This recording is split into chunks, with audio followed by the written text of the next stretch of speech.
out of apartment 5B.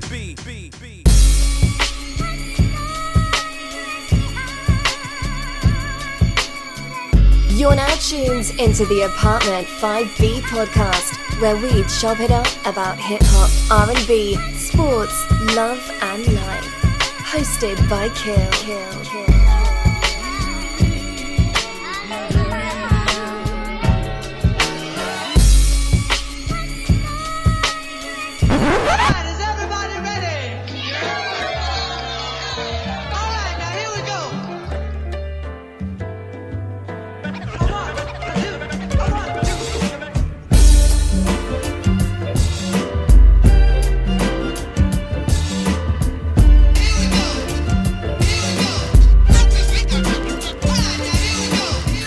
What's good? You were tuning Apartment 5B, hosted by your man, Kill. I got my squad with me in effect, as always. I got my brother Vern from ATL. What's going on, bro? What's going on, people? Good people? I'm just glad to be here, man. All right, no doubt. I got my man Tone from End of the Dome. What's good, bro? Peace. All right, you already know Zoe, the illustrious. What's going on, good brother? What up, though? How y'all? Man, everything is good. Let's jump right into it. If y'all know me in prayerfully, you've been rocking with 5B for a minute now. We love doing shows saluting cities. We've done Philly, we've done Brooklyn, cities and boroughs. Somebody's gonna be like, Brooklyn isn't a city. So we've done Brooklyn, we've done Queens, we've done Jersey, we've done Philly. Today we are saluting the city of Detroit. You know what I mean? So we got my man Zoe here, is gonna be our tour guide. We're gonna talk about some of our favorite albums, MCs, slept on albums, but more importantly, Zoe is going to get us through Detroit. I always want these shows to be like, if you in Detroit, where can I go get my beard shaped up? Where can I cop some low, get the Jordans? Where's a nice spot to take a young lady to? More importantly, where not to go in Detroit. So that's what we're going to be chopping it up about today. Let's set this off with this. Who are your top 3 MCs out of Detroit? I'll set us off in no particular order. I've got Royce number 1 for me, even though I just said no particular order. I got Royce number 1 for me.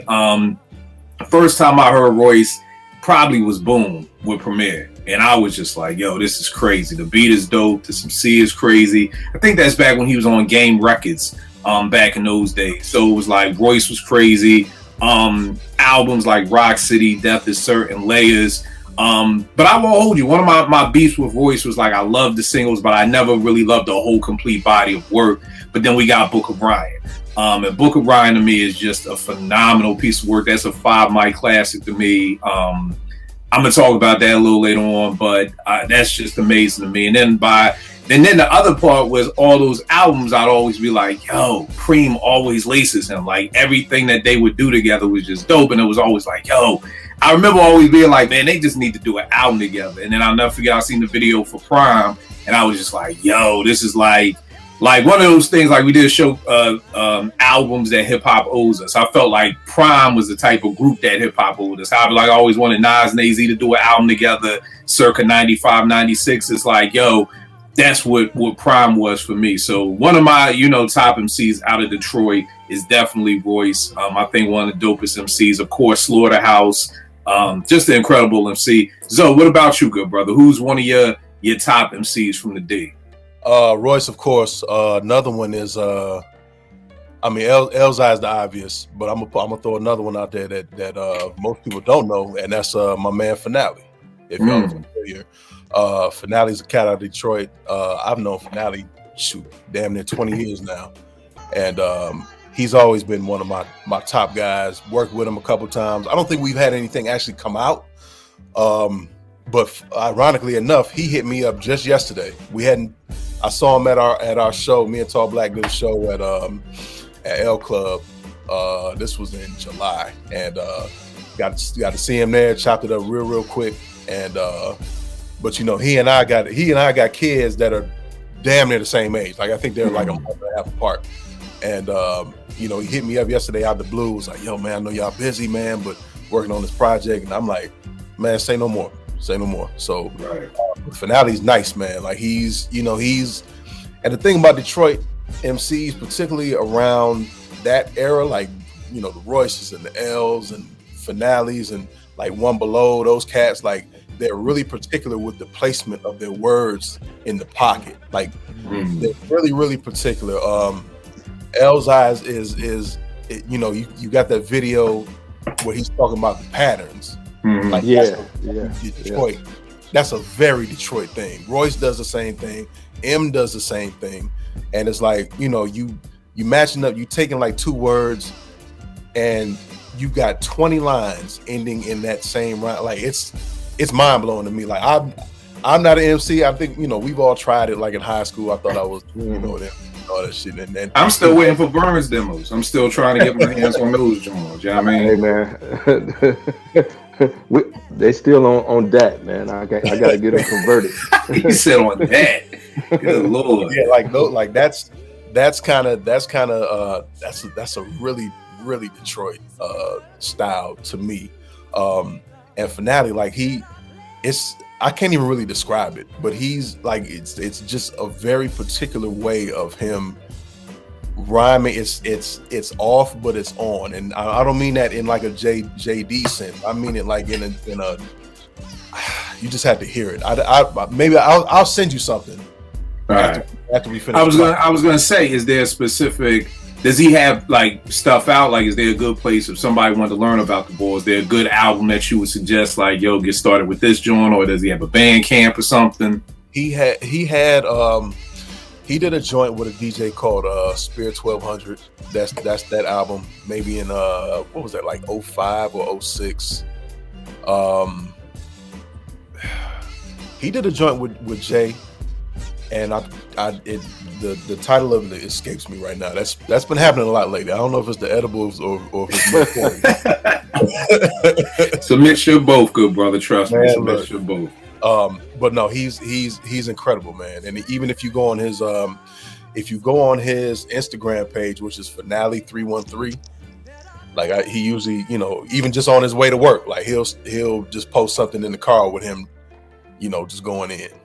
All right, Yeah, that's dope. He's nice. All right, that's dope. Tone, what about you? Who's one of your top 3 MCs out of the day? So just say one right now, right? Yeah, we're just doing one right now. We're just gonna go around. Well, I'm gonna have to say Eminem. You know, I recently posted that, you know, whether some of his music or not, technically, for me, he's actually one of the dopest rappers I ever heard. You know what I'm saying? In terms of like word, when you want to do a stand, he'll do a stand. You go back to Rockers, he'll do Any Man or whatever and give you the underground joints. Then he got that murder that came out doing that, you know, around that time too. He just flowing. You know what I'm saying? So we just talking about skills. You know what I'm saying? Eminem and Cool G Rap said this, Rakim said this, all these guys said this, and so I'm gonna go with what the great said. You know, Eminem really is that great, even though some of his music, and we'll get into some of that, you know, later, I might not listen to on a regular basis. Just from a skill perspective, he's technically, and that's one thing about these Detroit guys, when we think about, you know, the Ross, Elzhi, all these guys, they technically efficient. You know what I'm saying? With the way they put their rhymes together, man. So I'm gonna say Eminem. That's obvious, but we're gonna talk about other MCs and stuff like that. But I gotta go with Marshall right now. Right. And I mean, I'll tap on that. You know, co-sign everything you just said. People know I'm not the biggest M fan, but I always tell people on Twitter, like got nothing to do with it. That's one of my favorite quotes. Like, we just talking about skill right now. So whether you like them, whether you're a fan, whether you don't like them, M can rhyme. I mean, the Slim Shady, Marshall Mathers LP, which is probably, if I had to go with a favorite album, I mean, that probably will be it. I'm one of the very few people who didn't mind the Relapse album. You know what I mean? I know most people hated that joint, but I mean, I wasn't even really mad at that joint. But like you said, the thing about I've always respected about him is that he can do, like you just said, he can do everything. You know what I mean? My personal favorite M song is Any Man off the Sound Bombing 2 joint that the Beat Miners did. One of those things that I wrote down too is that I always wish he just did a straight boom bap album. Like, I wish he would have just got with the Beat Miners and the Primo and the Pete, like just got with that crew of producers. And even not even that, like, you know, the Black Notes, like just done some real grimy just hip hop. Because for people who may not know, you know, M got started with the Outsiders in Jersey. You know what I mean? Saying was doing them Lyricist Lounge And I just recently saw something where Fat Joe was saying he was supposed to sign him, and all these, I think Rawkus was supposed to sign him, and just what would his trajectory have looked like if he did sign with Rawkus versus Dre? But I mean, I think that he can do all of that. I mean, and then all songs I love. Lose Yourself from the 8 Mile soundtrack. I love that song. Like anytime that joint comes on, I'm hyped for that. Now the thing I will say about M, and I want to talk about, because you all will probably know, one of the things that I've heard is it's like, yo, Royce got sober and he got doper, and it was like M got sober and he got whacker. You know what I mean? What do y'all think about that assessment of it? Because I know Preem was saying when he did Prime, this was the first time Royce was sober, so he's like, I don't know what he's gonna sound like. I've never rocked with Royce, sober, but he was like, yo, he's even doper than he was. But I've heard from Eminem fans that's like, yo, once he kind of sobered up, got off the drugs and everything like that, he wasn't as sharp as he once was. So Zoe or Tone or Vern, what do y'all think about that? I think that's a cop out or easy thing to say.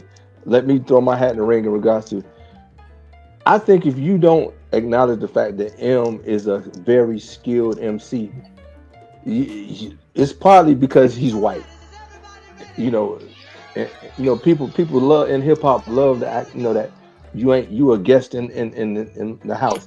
That nigga is dope. I mean, that the verse he did on Forever with Drake was ridiculous, man. And in regards to getting off the drugs, I think it might be getting off the drugs, but it also might be, I mean, when you have been a championship boxer, defending your crown for 5-10 years, maybe he's not as hungry as he anymore. My wife just asked me about him today. She was like, what is he doing now? I said, sitting somewhere being rich. Yeah. You know what, Vern? Just to kind of pick back up I was thinking of something similar. Like Eminem, he's rapped at such a high level for so many years. Pre-Slim Shady EP, he was rhyming underground cats. I mean, he's been spitting for a lot of years. He gets Dre, he made these big albums, but he's still spitting on some of them album tracks that you don't hear about. You know what I'm saying? So I think that's so. And maybe getting sober, I don't know if Eminem still have fun. When he was goofy high, he was having fun with it, so it was fluid. I think that he got older. I don't know if it's fun anymore, but I think also he's challenging himself, trying to be so technical that he lost some of the spunk and the vibe in his rhymes. But now it sounds almost robotic. When he was on Nas' album recently in his last Hit Boy run, I didn't really love the M did with Nas, because it sounded like he was trying to be so technical and so good at rapping.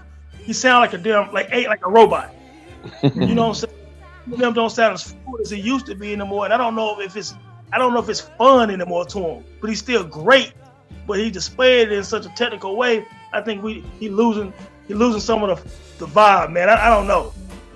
Whereas on the other hand, I think Royce still rapping like he got a point to prove. Yeah. Right. You know what I'm saying? Like he's still got both feet on the ground.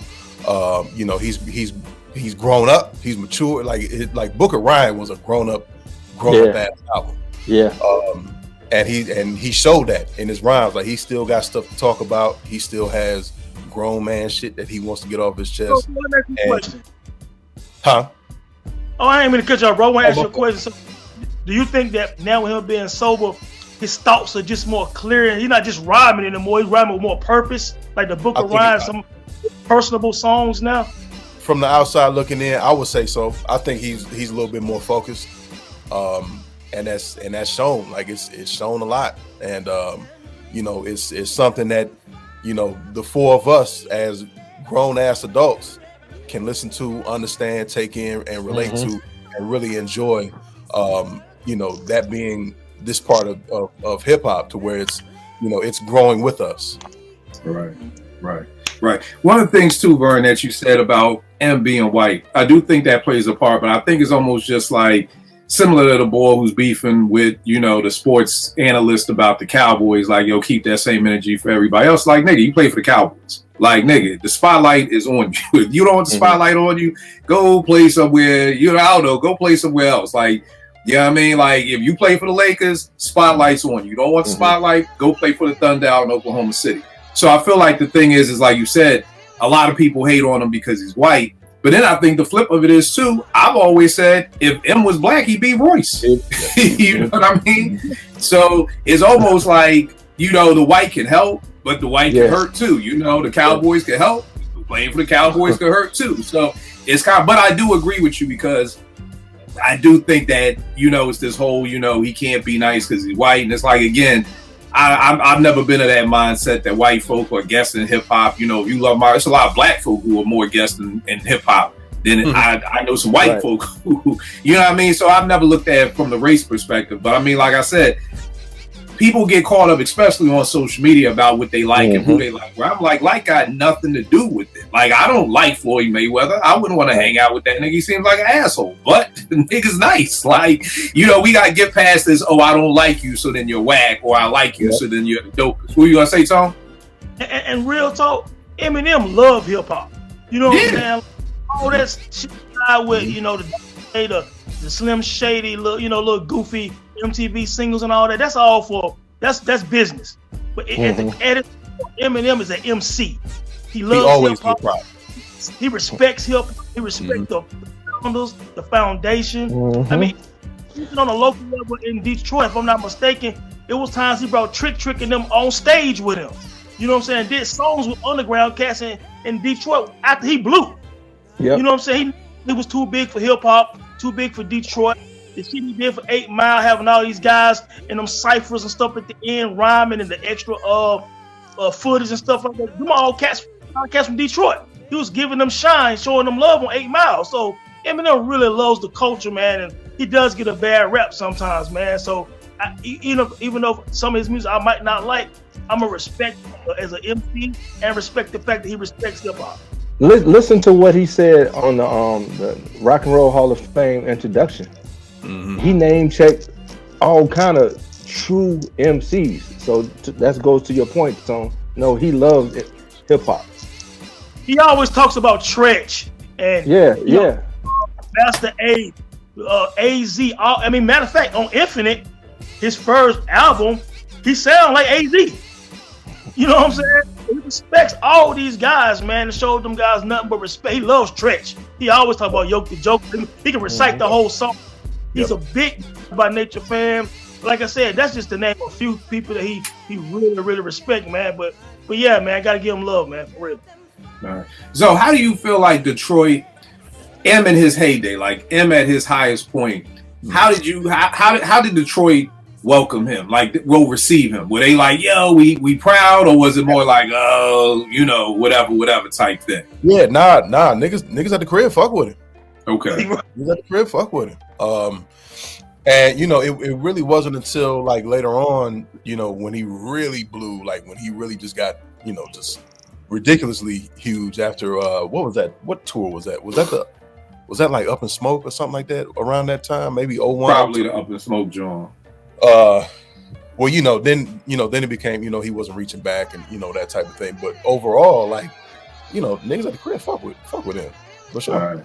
I know how it be though, because your city be the main ones. You know what I mean? If you don't come back, if you ain't at Detroit, they eat too big, and you know, he ain't come past. You know, so I always feel like it's that place where we fuck with you. Then you get to a point, and it's like, nah, fuck him. We don't rock with him no more. Because it's funny, people always like, yo, Kill, y'all always love the Roots.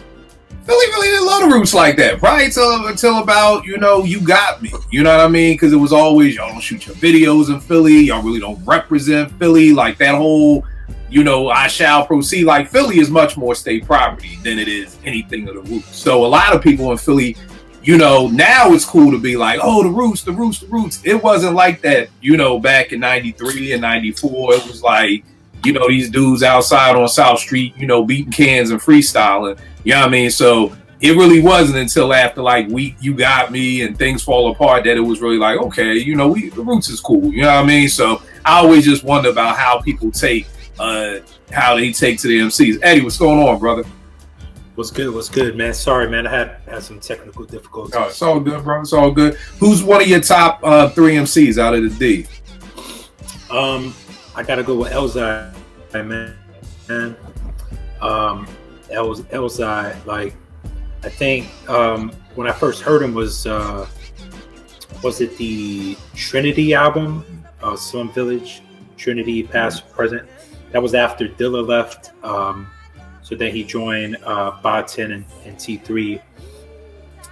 And I just thought he was dope, you know. I put it like this. I thought he was dope, but I thought he was like, I thought he could do more, right? I thought he was kind of fitting the structure of the group and not trying to do too much, right? Because it's a group dynamic. And then once I dug into like his solo work, I'm like, okay, this dude could go. He got bars, like he got concepts, like his pen writing. I mean, the stuff he could do is insane, man. Yeah. All right, no doubt. Next, but I'll well, my bad. I'll go to Zoe. Zoe, what's somebody else on your end, man, from Detroit? Top 3. Pretty much name. You know what? Another big one of mine, who I like, is my man Big Tone out of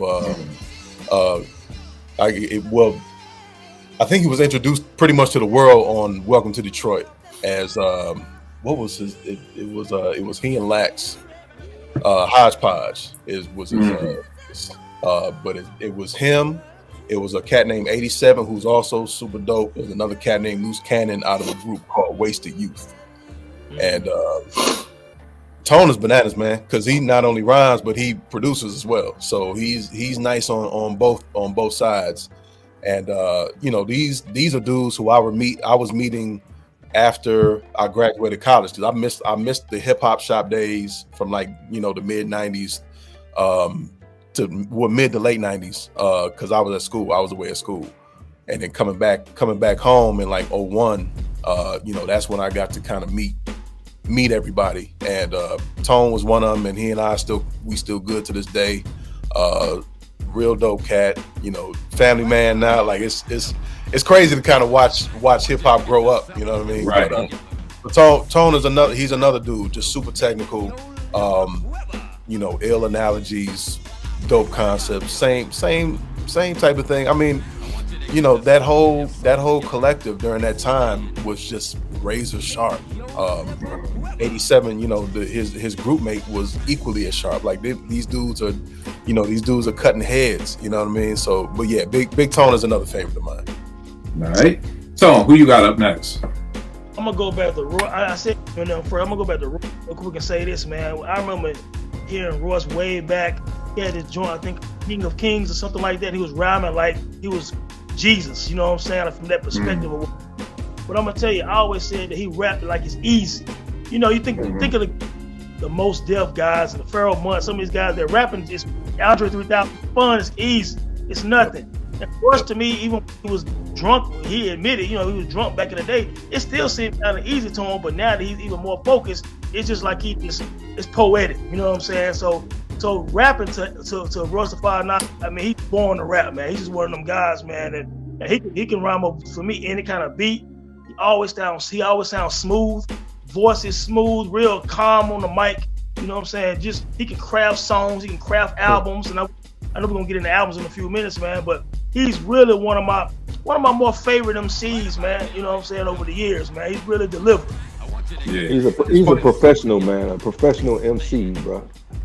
Yeah, this funny, Tone. When you say he raps like it's easy, one of the things I always say about Royce, he rhymes like how Kyrie hoops to me. Like when I see Kyrie hoop, it's like the handle is so effortless. Like I'm not even trying to do this. Like it literally looks like him bouncing the ball. Like you always hear them kids, I put the ball in this crib. When Kyrie plays, he hoops, his handles are like that. That's just so. It's not like I don't even think he's doing anything on purpose. He's just doing what comes natural to him. It's almost like, you know, with Jay Electronica saying that skit, like, does a dolphin swim? Like, does a dolphin, you know, does a bird think of how to fly? You just do it. You know what I mean? And it feels like you said, like, that's how Royce is when he rhymes. And I almost think, like, recently, I feel personally that maybe he's got a little too cocky with it. You know what I mean? That I don't feel like he's trying to put as much in, because it does come so easy to him. You know what I mean? But again, that's not to take away anything from his legacy, because like you said, to me, he's easily one of the dopest, not just from Detroit, he's easily one of the dopest ever to rhyme from an MC lyrical standpoint like that. Eddie, what were you gonna say? I was gonna say, like, comparing him to Elzhi, right? Because I feel like them two kind of get pitted with each other a lot. I feel like Elzhi is more precision. When I hear Elzhi, I hear more precision, right? When I hear Royce, it's kind of like you mentioned, the effortless, like he sounds like he's not trying. So it's a contrast to that. And he could just kind of weave in and out of different flows and, within a track, right? It's just the way he does that and make it seem effortless, almost like he sound like sometimes a little lazy, but then it sounds so dope. And then you hear what he's saying, it's like, damn, yeah. All right, no doubt. My last joint, I'll just tap in with Elzhi because it seems like most of us, and Zoe, I appreciate you bringing up some other MCs' names. It seemed like it's the Elzhi Royce Eminem show right now, and Elzhi, Elmatic. I'll never forget when word got to air, like, yo, Elzhi's redoing Elmatic, and I'm like, yo, that's the wackest shit I've ever heard. Like, why are you remaking an album and you're remaking Elmatic at that?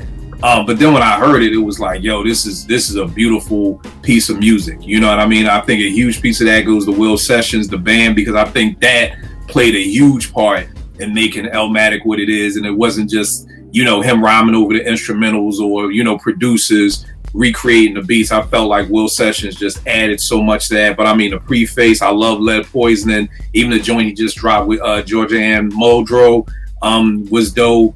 I mean, I think Elzhi is just one of them dudes, like Eddie said, like he kind of can do it all, which sometimes makes me wonder, I don't hear his name enough.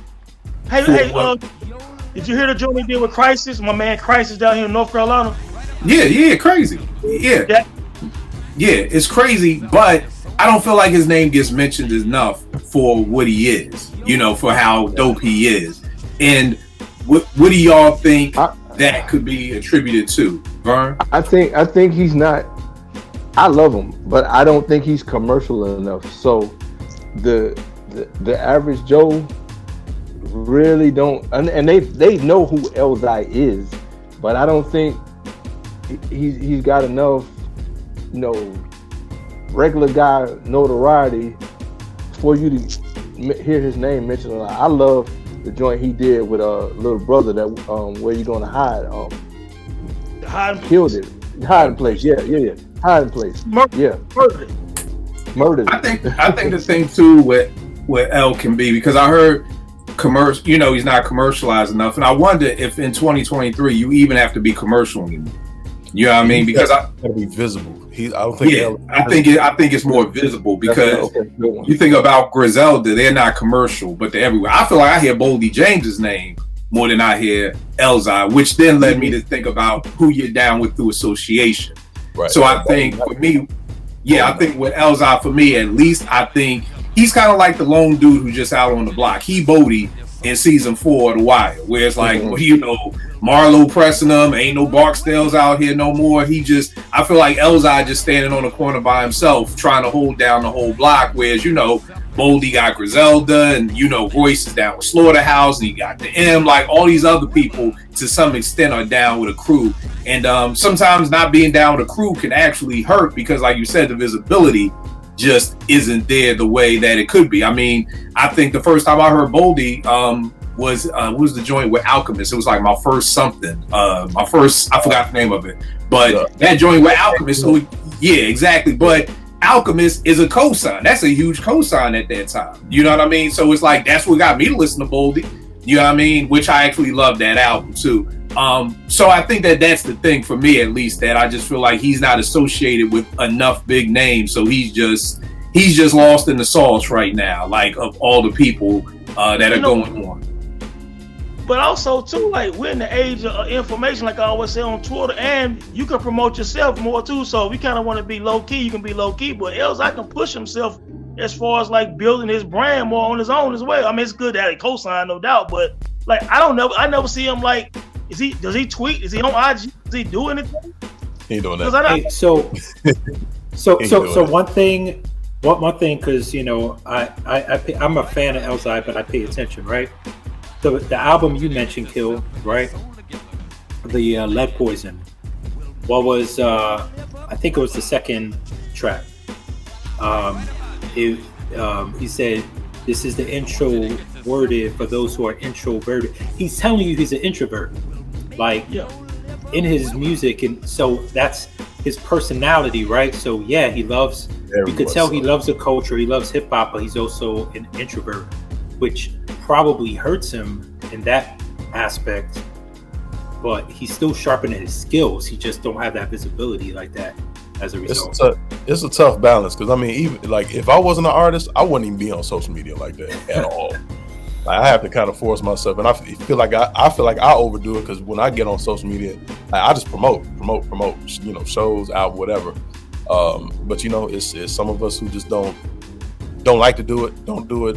And Elzhi has never been that guy to do that.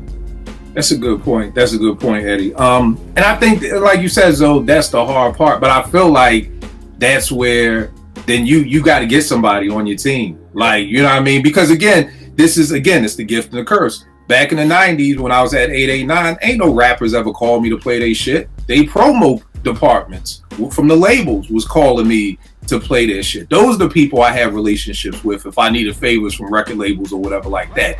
Now the great part is everybody's indie, but the curse is now you got to get out there and you got to push your stuff. And you really have to be.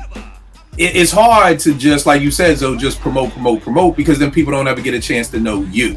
Right. You know what I mean? Which is hard. You know, like you said, it's one of those things. But again, y'all know my goal set. And if the goal is to sell records, then we sometimes got to do some shit that's hard. Anybody like going to work every fucking day? Probably fucking not. But we go to work every fucking day. You know what I mean? So it's like one of those things where it's like, if the goal is to sell records, then I'm going to have to somehow, some way get out of this. You know, same thing at people's gigs. Like, my old gig used to always be like, yo, we having happy hour. And it's you know, it's not mandatory, but it's mandatory. You know what I mean? And the people who didn't go, you did move the fuck up in the company. You know, so again, is it hard to do? Yes. But is the goal to move up in the company? Well, let me get out here and do some water cooler talking. Let me do X, Y, and Z. So for me, it's just, life is fucking hard, y'all. It's just hard. You know what I mean? You gotta choose your heart. If you want to get to a certain place, then you just gotta do some shit you don't want to do. I'm sure Steph Curry some days doesn't want to take 10,000 jumps. I'm sure some days he wants to just be like, nigga, look at me. I don't have to, but he does. He does it because of the goals that we have to shoot, that we want to reach. So I think, it's just one of those things, because I hate to see it. I hate to see these MCs that should be applauded and put on, pedestals and everything like that, and they're not able to get that.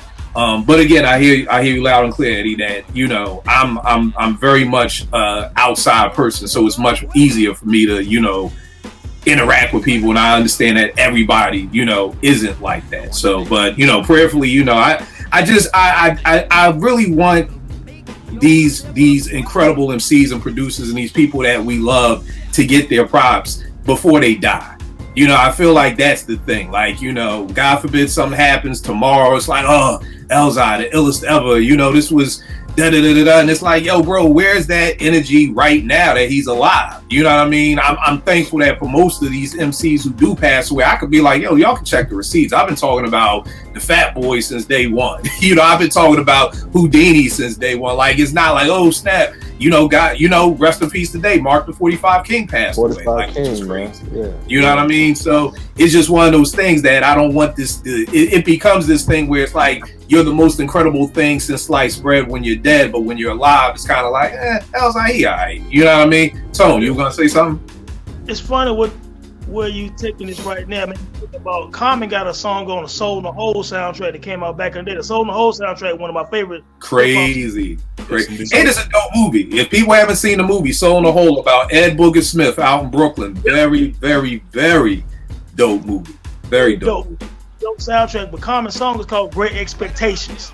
You know what I'm saying? The third verse in that song, he talking about the starving artist. You know what I'm saying? How he didn't want to be that.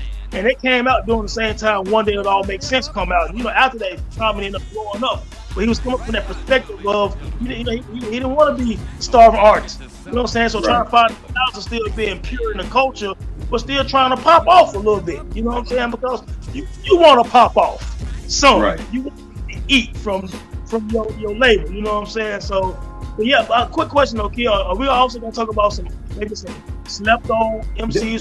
That's it right there, Tone. You can lead us off with who's some of your slept on MCs out there. Man, I'm gonna tell you, man, I like Black Milk, man, not just as a producer, but as a Absolutely. I remember him on that song, his album Deadly Melody. Is it Deadly Melody or something like that, or something with Elzhi and Trice. He was holding his own with them the heavyweights, man. Like, who's up, man? Black Milk. That's my first one, sleeper. Yeah. I'll bring up Black. Even on that. Were you saying, Eddie? Oh, I was saying that collab album that he did with Sean Price and Random Acts. And Guilty was on there. Yeah. And Guilty Simpson was on there. Yeah. Which is another slept on. And another great segue. My slept on is Guilty Simpson. You know what I mean? And it goes back to the Random Acts joint. I mean, I copped that for Sean P, and that put me on the Black Milk and Guilty Simpson. You know what I mean? So Guilty's been on the show before, friend of the show. You know, just all around dope MC, a dope person. And it's funny, though, just to even touch back on what you were saying about the promotion, is why it's funny. I'm always, people are like, yo, you want everybody to get a podcast. And I'm like, yo, podcast puts you in a place where if you, and here's the funny part, the people watch it, I don't tell everybody you need to get a podcast, because I got some friends who are assholes, and I got some friends who don't need podcasts. I got some friends who like, you don't need to talk. Like, please, just be quiet. Let the music talk to you. Keep your shit in the text. I tell everybody. No, I don't tell everybody. I tell people who I think have great personalities that you should get a podcast, because what I do believe in these things is it allows people to see you in a different light. You know what I mean? It allows people to see you as being just a dope person and everything like that. And I think from Guilty being on the show, you know, it made me want to dive into his music even more, because he's such a dope person. You know what I mean? So I think sometimes in life with so much music going on, sometimes you do have to kind of tap into that. Like, why should I listen to you? And it's like, well, I'm gonna listen to you because you're just a cool ass person. You know what I mean? Like, you're so cool. You're so, let me tap into your music. You know, so I also think that that's another dope way for people to get, you know, their it's this dude, Gorilla Nims, this cat from Coney Island. You know what I mean? I really didn't know nothing about him, but he's got a podcast. This shit is hilarious. I've been diving into his music all week because he's so funny. You know, and this is an MC I probably never heard of before, never seen his face on Twitter, never seen a tweet or anything about him. Now I'm like, yo, let me tap into his stuff. So just something about, but yeah, Guilty is definitely one of my slept on MCs. Zoe, you've been giving us a lot of slept on MCs, but keep it going, man. That's the reason I want this show, is because I want the MCs to get love. That's why I always have a tour guide, so that we're not just up here with Elzhi and M and that's all we're talking about. I want to hear the names of them cats nobody ever heard about before too. So all right, I'm gonna do two. I'm gonna do my man Marv One, who's a super ill battle MC. But here recently he's gotten ill on the production. So, you know, now he's kind of broadening his spectrum and man, he's nice. He's part of a collective called the Fat Killers. It's like him and Fat Father. You know, all these dudes are just lyrically ridiculous. You know, and the thing about Detroit, our humor is dark. So like, when you listen to these MCs, when you listen to Guilty, when you listen to Marv One, when you listen to Royce, and they, you know, even when you listen to M, and you know, they come with these lines and these analogies and these, you know, these well thought out verses, and you know, we talk about killing you, but like almost in a humorous way. You know what I mean? Like it's really strange, but like. When I hear stuff like that, I'm like, boy, that's the crib like a mug, man. That shit sound like the crib. But I'm gonna give you Marv One, who's super ill, and I'm gonna give you my sister, Miss Corona. Miss Corona. Yeah, Miss Corona is it's funny. She and I call each other twin. We were born on the exact same day in the same hospital. Didn't find that, just found that out just randomly in a conversation one day. We both born on 9/11/78 at Providence Hospital. Wow. So we called each other twin, but she's ill. Like, if you seen 8 Mile, she was in 8 Mile. She was the one battling Exhibit. Okay. But nah, super nice. super nice. And she's also expanding herself by starting to produce and also painting and art. So, you know, again, it's bug that you said that, because I'm seeing a lot of Detroit MCs are starting to produce now. You know what I mean? And then almost everybody you talked about, you're like, recently he got nice on the beats, and the guy nice on the beats, like Royce now producing his last album, Algory. You know, so I see that there's something too that's starting to, and that's not everywhere. Like I don't see Jadakiss producing. I don't see, you know, Freeway, you know, other MCs producing, but it's funny that everybody out the D seems to be, you know, gravitating more towards doing both, which is not an easy task either, too, by the way. So I'm gonna tell you what it is partly. And part of it is because we've always felt like we were just a city of the underdog. And you know, if you're an MC from Detroit, if you're a musician, artist out of Detroit, a lot of times you have to leave Detroit in order to, you know, gain this respect, be seen, blah blah blah. So a lot of cats who are in Detroit, like, we're always out to prove something. I was out to prove something by playing, you know, different instruments. And you know, with I started out basically making beats, and you know, not so much on the R&B side, but on the hip hop side. And you know, that was my whole thing. Cause I was watching JD the whole time. I'm watching him and his work ethic. He's watching Pete Rock, and you know what I mean. So it's like, you know, I'm watching this dude, and I'm like, you know, I got to make 5 million beats a day, and then I'm gonna sell these beats. But then, you know, what you find out real quick is that, you know, the people you selling to they ain't got no money. So it's like, we all just sitting here broke, and we just got a lot of music. So let's just make this music and then get it right. But it's like, you know, we never want to be out of Detroit. We never want to be the one trick pony cats. Right. And so, you know, if we're unable to, if I'm an MC and I'm unable to get beats, shit, I'm gonna learn to make them myself.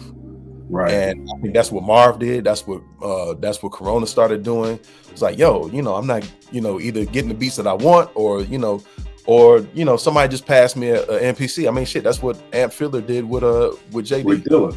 Right. Yeah. Right. Passed him a 3000, and you know, he became the fucking greatest at it. You know what I mean? Yeah. So it's like, you know, we see these different blueprints, and we understand that, you know, if we're being looked at, a lot of times, you know, when Dilla was here, and when labels wanted to do X, Y, and Z with him, but they didn't know exactly how to do X, Y, and Z with this music, because they never heard no shit like this before in their life.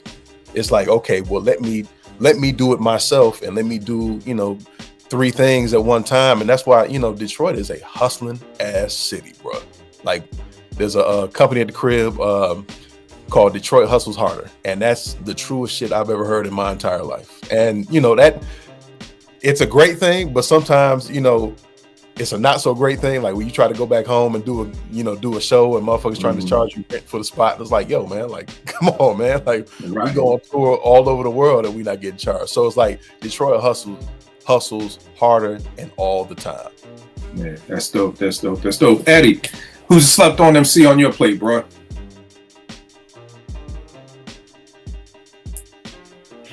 Think you muted, bro. We can't hear you. My bad. I'm going with Fat Cat. He's an MC who I first heard just like associated with Slum Village. And I remember when I saw Slum Village live, what really put me onto him was not just hearing him on the record, but seeing him perform live with them. And that just really impressed me. So, you know, I just love, you know, his energy, his style. Like, he's just like a contrast, right? You got a lot of, I feel like you got a lot of spitters in Detroit, right? But, and someone like Fat Cat, I feel like his style is a little bit more deliberate, but what he's saying is really dope and impactful. So I really do. That's dope. First time I heard Fat Cat, man, I'll never forget, Dedicated to the Suckers, man, like Dilla joint. You know what I mean? And that was, because I was an okay player ahead. Like anything about Dilla, and we're gonna talk about Dilla for about the next 20 hours. So y'all have to stop me when we get to producers when it comes to Dilla. But the story was just like, you know, Quest, like Dilla trying to do something like Premier, like, yo, make something like Premier, and then he made Dedicated to the Suckers, and you know, Fat Cat got on it, and to me that shit was just, you know, dope as hell. So definitely Fat Cat, a dope pull. I only had one slept on. Tone, did you have any more slept on MCs or anybody with any more slept on? this person that slept on is he a star, but nice, man. Big Sean, man. I like Big Sean, bro. Yeah, Sean dope. I think Big Sean is slept on as an MC. I'll be the first to say I don't. When I see Big Sean, I don't think MC. You know what I'm saying? I think, like you said, he's a star. You know what I'm saying? Like in my mind, I wouldn't throw him in the league with all these other people. So I agree with you. I think he is slept on, but he is nice. You know what I mean? But I think it's almost the flip of how Vern was saying the commercialization. That's not that for Elzhi. So Sean got that, but I feel like enough people don't know that Sean is actually really nice too. You know what I mean? I feel like it's almost like how you were saying the last time with like Meg Thee Stallion. Like Meg can really spit. You know what I mean? But the world don't know Meg can really spit. Because when I hear Big Sean songs, I don't hear Elzhi. You know what I mean? So I do think he is slept on. He's known, but I don't think he's known as being an MC. But keep going, Tom. Yeah. It's funny because Big Sean actually is stealing the game too. You know what I'm saying? He understands the underground. He understands like the forefathers, all this kind of stuff like that. He respects it. Trust me. You know what I'm saying? And even back in the day, I remember he was like, yo, he's a rock with like he like little brother. You know, I'm here in North Carolina. You know whatever. He like little brother and all that way back in the day. You know what I'm saying? So I mean, the dude can really rap, and I really like that song he did with Kanye and them, that joint Blessed, man. Big Sean got off of Blessed, man. That joint it feels good, it feels right. You know what I'm saying? But I like him. Hey, Obie Trice from Detroit also. Yep. Mm-hmm. I thought, man, at one point, man, Obie had some joint, man. Like he could run. Yeah. Obie was down with M, right? Yep. Yeah. Sometimes I think, again, what I've learned in 49 years and people watching, trust and believe when I say it's true, there's a gift and curse with everything. You know, for a minute, I think being down with him could be a gift. Sometimes it could be a curse, because at a certain point, I think if you was down with him, you kind of got tuned out. Like, what was that, D12? You know what I'm saying? Like, I felt like some of them got tuned out, like, they're down with him. You know what I mean? So you can't get the cosign, and sometimes the cosign ain't the right time to get the cosign, because look at 50. M cosigning 50 blew his whole career up. You know what I'm saying? But then at another token, it could be, something else. Eddie, I know you had something to say about Sean. I think Eddie frozen. Zoe, you got any more slept on MCs or anything? I sure do. All right, keep them coming, good brother. Not out of Detroit, but the Detroit area. He's out of Pontiac. My man One Below from Subterraneous Records and Binary Star. One Below is it. One Below is ill. I know I don't know if he's living in Egypt now or what, but I saw him last probably about 4 or 5 years ago. We got to connect in Seattle after a screening I was doing out there, and he's good. He's another one you can check him out. I know he's always on Instagram doing stuff and spitting. He's another one who produces as well. So he'll be on there tapping beats out and going live and all that kind of stuff. But he's ridiculous. Invincible is another one. She is she's ill. She's super ill, man. She was one.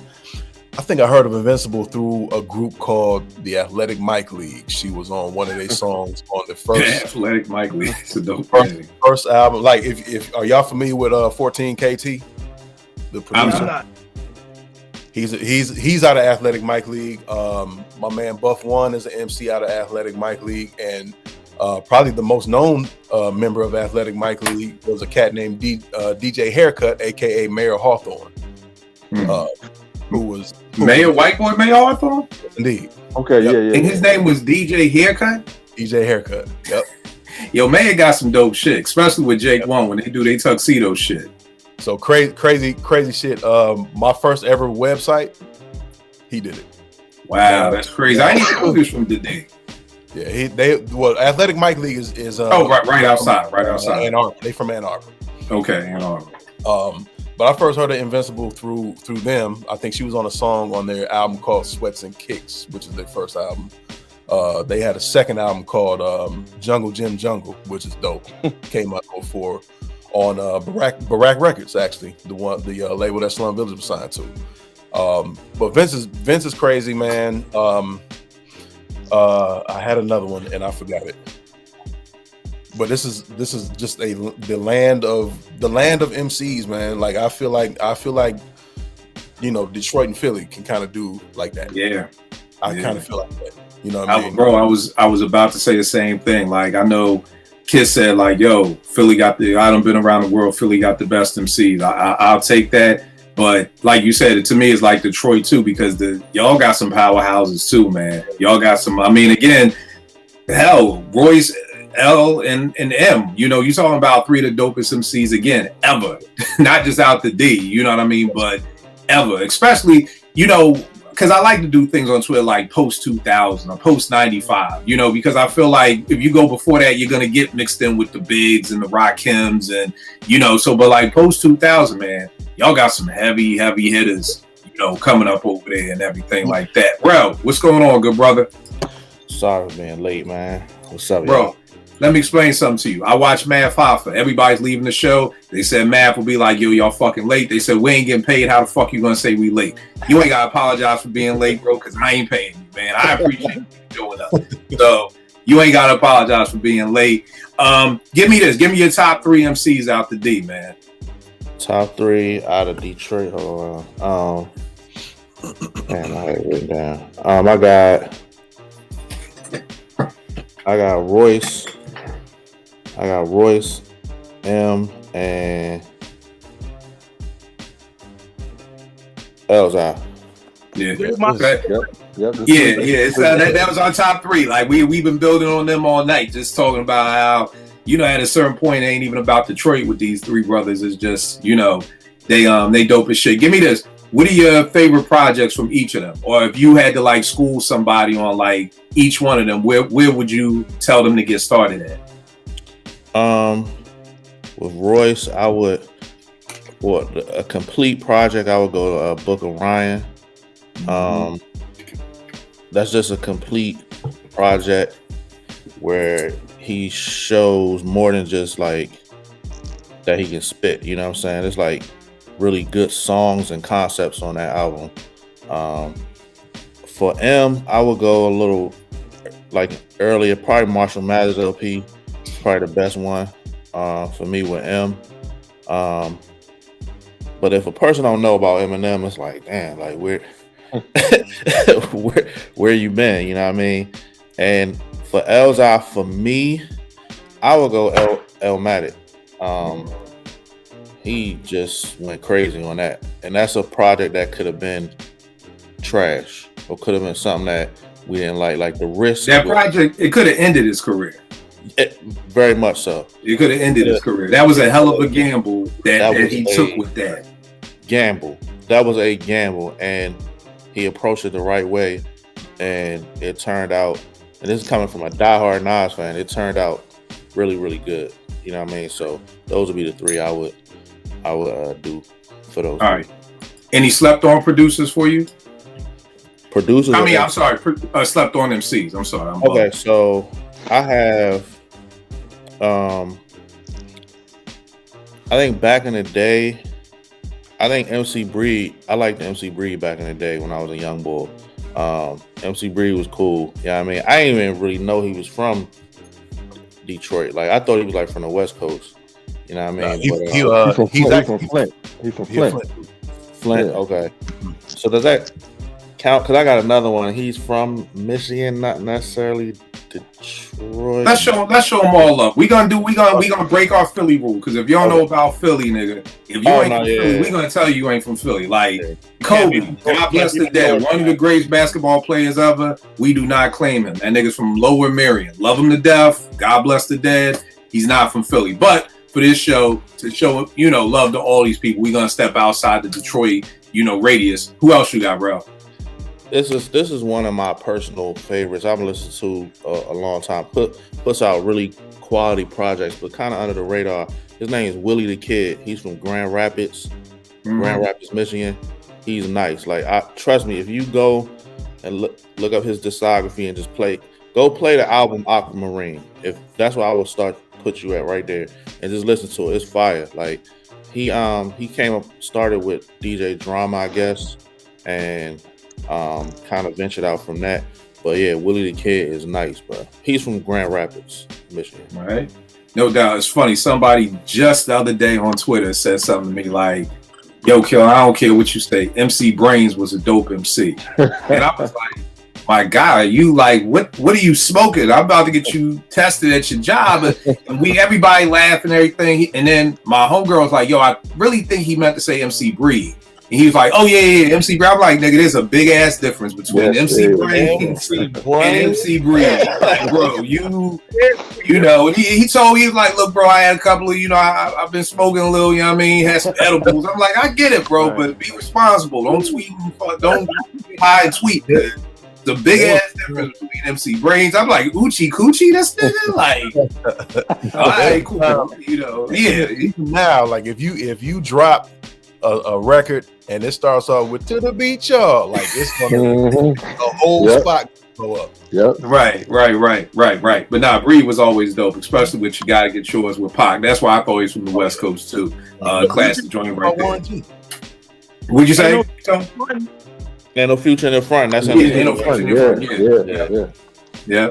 All right, y'all. My bag. Top producer out the D. Y'all already know for me is Dilla. Dilla is my favorite producer ever. I feel like he's the GOAT producer ever. For people out there who be like, "Kill, you bugging," it's a producer thing. You know what I mean? Like if you could even, I get it. I understand why the average listener to a pedestrian, to somebody who ain't in the game, like, could look over what Dilla's doing. Yo, I've done shows. We did a show on Apartment 5B, how Jay Dilla changed your life. Every time somebody watches the show, they like, I didn't know that. I didn't know he produced this. I didn't know he produced that. I didn't know this is what he did.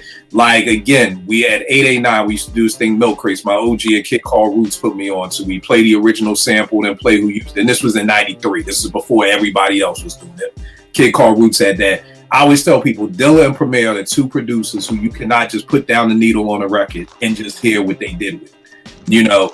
95% of hip hop, if I play you the record, you're going to be like, oh, that's such and such. Not with Dilla and not with Preem. Like, Dilla was just on a whole nother level. First time I seen Dilla was in a Vibe magazine. And I thought it was Phife because it was a picture of Q-Tip, Ali, and Dilla, and they were talking about the Ummah. You know what I mean? I was like, oh, the Ummah, like, what's this all about? And bro, ever since then, I mean, again, I could sit here and talk. I've done it. I've talked about Dilla for hours. I mean, the stuff he did for Slum, Common, The Roots. And here's one thing I was going to say, too, about him that I forgot to talk about. The reason why I want people like us who, even if you don't like him, but respect his pen, to show him love, because I feel like he's a joke now. Like, I see these little things on, social media where it's like, oh, you want an M-verse, and it's, these people doing these quirky styles, and it's like, I feel like he's becoming a joke now, almost. And it's like, again, it ain't about liking with me, you know what I mean, or being a fan of, but it's about, if you guys still like, we can't let, like, the old heads, us, we got to be like, yo, shut that shit down. Like, yo, that ain't him. You know what I mean? Like, we ain't gonna do that. Like, we not gonna sit here and just let y'all young motherfuckers or whatever just disrespect somebody whose pen game was like this to just get him to the point of where y'all making fun of him now. You know what I mean? So it's almost like with Delonte West. I don't play that shit. Like, yo, don't make no fun of the boy. Like, pray for the boy. There's something wrong with him, But Delonte could hoop from when he was at St. Joe's in Philly, you know what I mean, with your man Nelson. Like, I don't like that. I don't like when people, fuck with people when they down, because all of us only 2 paychecks away from probably being in the same fucking place. You know what I mean? One mistake away from being right. One mistake away. So it's like, I've never been a fan of that. And even though I don't like him like that, we can't just let that shit slide where people like, oh, here come the Eminem verse. I get it, but we can't let that be the running joke of what M is. And I was saying that I've seen things now on social media that's killing me, because it's like, oh, Dilla ruined Tribe. Dilla ruined Calm. And I'm like, Dilla ruined Tribe? Nigga. I got a whole article on my website about what fucked up Tribe, and it wasn't Dilla.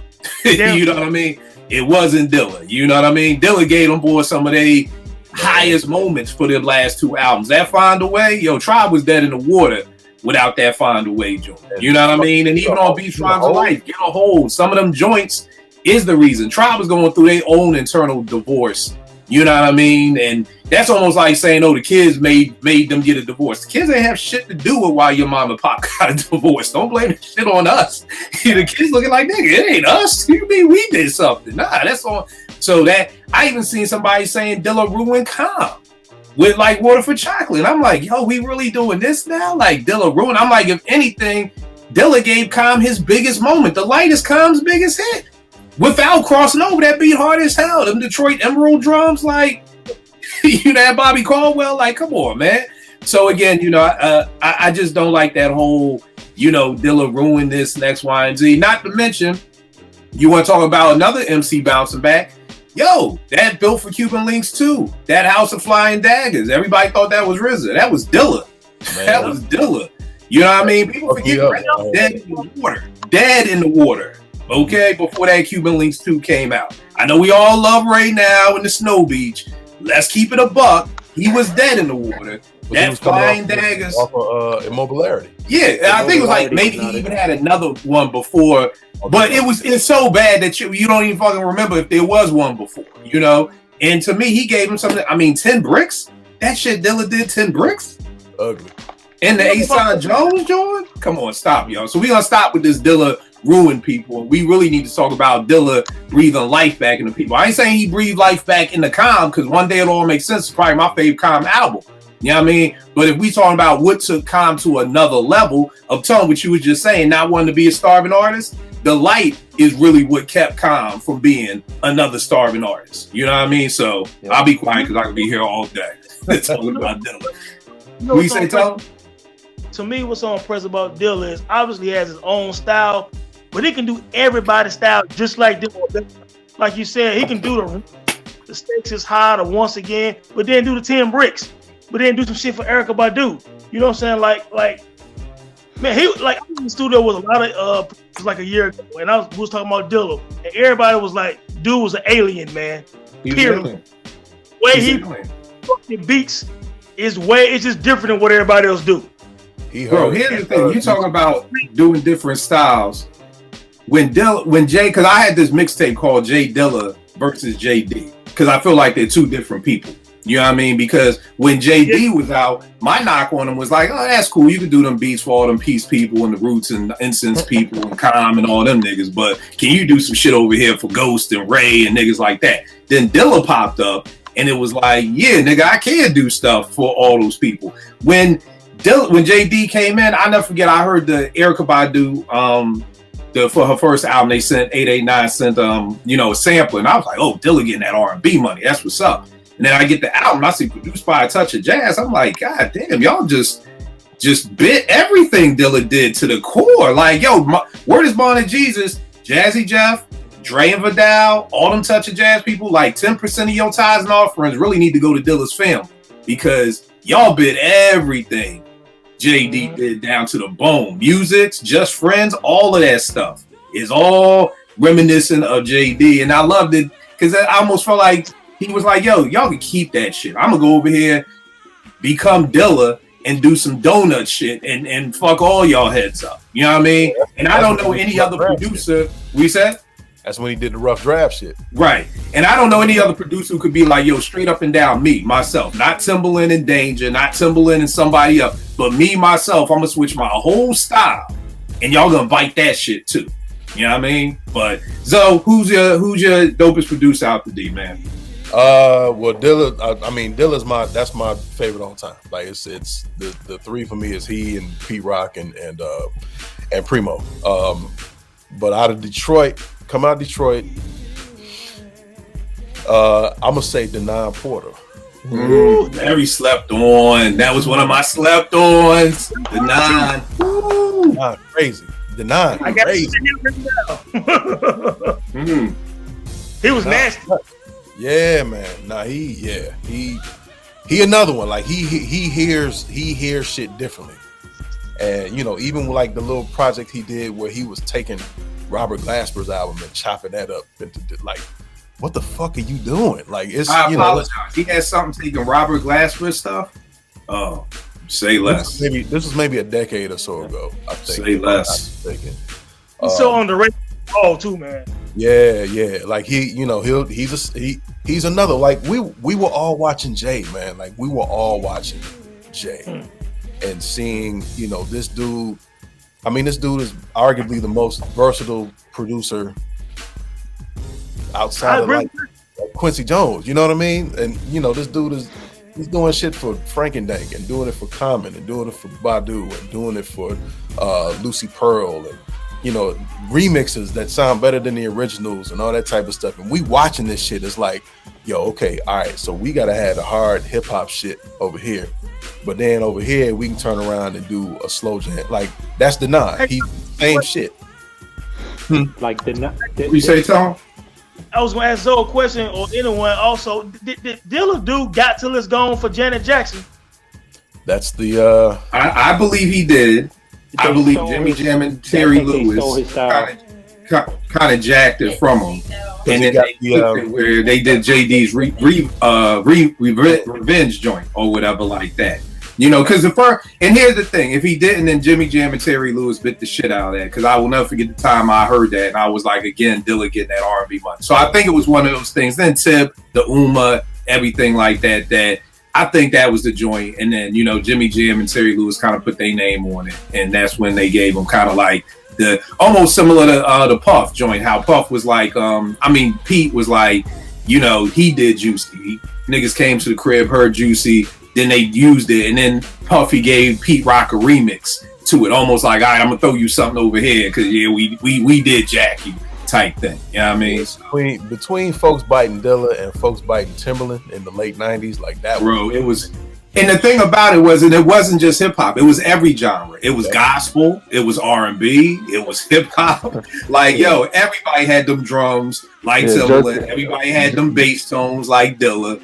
In every genre. In every genre. Like it literally was like. And when Dilla passed, it was like, yo, what's next? Like, what do we do next? Like it was almost like it was Follow the Leader, man. When I heard Get a Hold for the first time, I immediately was like, yo, what the fuck are the drums doing? Like, I was in my man Montez's Jeep, and I was like, I got out the Jeep and went in my mom's crib, turned on the ASR, and was trying to emulate what I just heard, because I was like, I ain't never heard nothing like that before. So, I mean, me being a producer, and again, I'm sure Zoe can attest to it, you hear things like that, and it's just like, yo, what the fuck? Like, same way, like you said, Tone, with Tim. Like, when I first heard One in a Million, I'm in the studio, and we, like, all froze, like, the fuck are the drums doing? And then you just get on the SP, and you try to emulate what you just heard, but it's like, you can't do it. It's like the Alien. The only thing closer to Dilla to me right now is Knots. Like, Knots is an alien, too. Like, Knots is one of the people who just make me say, I don't even know what the fuck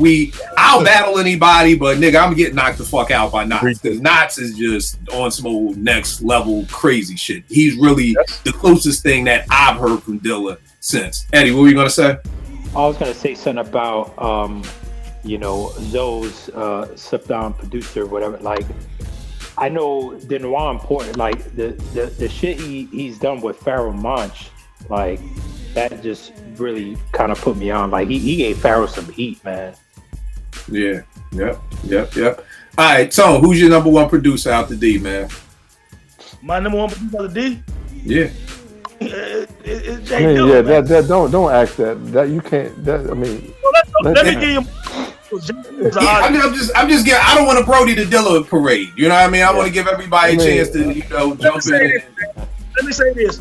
I probably listen to Get This once a week from Slum Village because of Jay Dilla. I mean, that beat is mesmerizing, man. Like, he has a lot of them anyway. I like Tony. Is it Life? That joint he did it's called Life, I believe. Don't get me lying. I ain't really big on Proof's discography like that. Well, you get a chance later, go to YouTube and put a called Life, I believe, from Proof, and Jay Dilla did that beat, man. It kind of reminds me of a slow down Dead Presidents that Ski did for Jay. Okay. It's ill. But yeah, man, I mean, Dilla, let me give you a sleeper, man. Blink, for me, is an amazing producer, dog. His drums are too. You know what I'm saying? So I'm Black Milk is my top 3 in Detroit. Yeah. Right. What about you, bro? Oh, Vern, you got something? No, what Black Milk did on that reunion joint, He showed himself sampling that John Abercrombie. My God, man. He nice. Yeah. He nice. Yeah. Bro, what you got I up? remember meeting Black when he was like 19. Word. Yeah, well, this is back when I was in the studio with Slum Village. Started going to the studio in Slum Village in like 03. And it was, it would look like the record. It would be, T3, Elzhi and Nick's producer named Nick Speed, who introduced me to Elzhi, who brought me into the studio to play on the Come Closer record from Slum. That was Did you meet him? I met him once. I started going into the studio in January 03. I met Dilla on Valentine's Day of 03. It was him and Kareem Riggins came in. That's when I met Kareem. And like literally everybody was there. It was T3, it was QD, it was Fat Cat, it was Young RJ. I can't remember if Black was there, but Dilla came in, Kareem came in, and they was like, "Oh man, you looking good." Black. I think he had just came out the hospital or had just been sick. Came in, they had like a fucking bag of McDonald's or some shit, and Big RJ with Barack Records introduced me to him, and like, I don't get starstruck, but like, I'm just seeing his whole fucking discography. You know what I mean? Like as like flash before your eyes, right? I'm just like, yo, this the dude that done touched everything and murdered. No doubt. And he was cool. He was cool as shit. He was cool as hell. Me and Kareem sat there for like an hour or so and talked. Like, we go way back. And me and that dude's still good right now. And it's just like preparing for this show took me way down memory lane, man. Like it's a lot of great memories attached to Detroit hip hop for me. All right, that's what's up. Rel, is Dilla your number one? And if so, you could give us a slept on one then. Yeah, Dilla's a number one. I remember there used to be this thing they would do on YouTube called Magnum Opus, and it was like they would break down like an artist, like one of their most famous songs, and they did The Light. And just the story behind it was crazy, and like how he was chopping up shit and doing all types of crazy shit with that was just crazy. But yeah, I'm gonna go with Dilla. My slept on is Apollo Brown. Yes, I ain't mad at that. Yeah, that'd be my slept on. Stuff he did with OC, with Skyzoo, Westside Gun. He did. I mean, he got a Mr. T is my shit, man, with Westside Gun, man. Yeah. So that's my slept on is Apollo Brown. Yeah, my slept on was Black Milk, man. Y'all know I love drums, so he got some of the hardest drums. I mean, if there's a Hell Below, No Poison, No Paradise. I've started the new album, Everybody Good, and something like got me off with that joint, but it was starting incredible. Like the first 4 or 5 songs in, I was loving it, so I want to tap back in with that. But definitely, and then like Zoe said on the mic too, like definitely, somebody I don't think is mentioned as one of the dopest producers on the mic. I think when we say that, it's kind of like we only think 90s, like we always go with the Extra P's and the Q-Tips, but I definitely think in the 2000s he's definitely got a lot of dope producers on the mic too. Top 3 albums out the D. My number one, well, I really can't. Well, maybe it is number one. This joint right here, Fantastic Volume. That's the one. This, bro, I can't tell you like what would happen is, because when I'm doing research for stuff, I want to say they want to say like this or Volume 1 dropped in 97, but you couldn't even get your hands on this, till like the 2000s or whatever like that. So they would always send us the 12 inches up to 889. So I mean, like Tone, like you said, to get this money, players, stuff like that. I mean, and just looking for stuff. But when this dropped, I mean, from the Konak Gardens, the I Don't Know, like what Dilla was doing with I Don't Know was just mind-boggling to me. Like, yo, you're using James Brown and Jazzy Jeff on the cuts. I mean, my shit is climax. Like that joint on here is just incredible. I mean, Tell Me with D'Angelo. I mean, Back and Forth with Corrupt. I mean, Fall in Love. So this is my number one. I gotta also go with with this right here. We talked about the Book of Ryan, man. Just an incredible body of work right here. Again, we can't say enough about that. And then again, my third is just Elmatic. You know what I mean? And again, like, bro, I think that's the biggest thing. Like, this was like one of those career gambles right here. Like, this is like when you got your whole kid's college fund on the fucking Eagles game.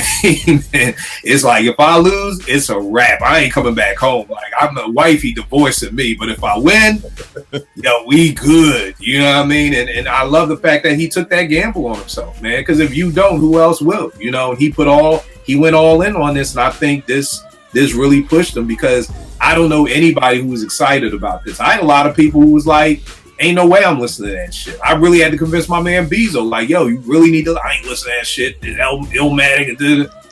Even Bezo got turned around. So I don't even know anybody who doesn't like this, which is a testament. So those are my top 3 albums. So what are your top 3 albums out the day that represent your city? And again, for people watching, these are favorites. I'm not saying these are the greatest. I'm just saying, for me personally, these are my favorite albums out the day.